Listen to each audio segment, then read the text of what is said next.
हांव धांवेलो तुमी म्हाका पिवूंक दिलें, हांव वाटसूर आसलो तुमी म्हाका पिराड दिलें, हांव पिडेत आसलो तुमी म्हाका भेट दिली.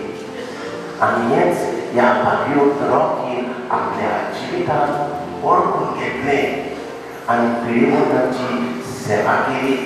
तांचे पासत तो ह्या आकबाबेले गांवांत रावलो आनी आपल्या जिवाची पर्वा करिनासतना आपल्याकूय पिडा, आपल्याचेरूय पिडा घुरी घालतली हें चिंतिनासतना क्रिस्ताच्या मोगा खातीर ताणें सेवा केली.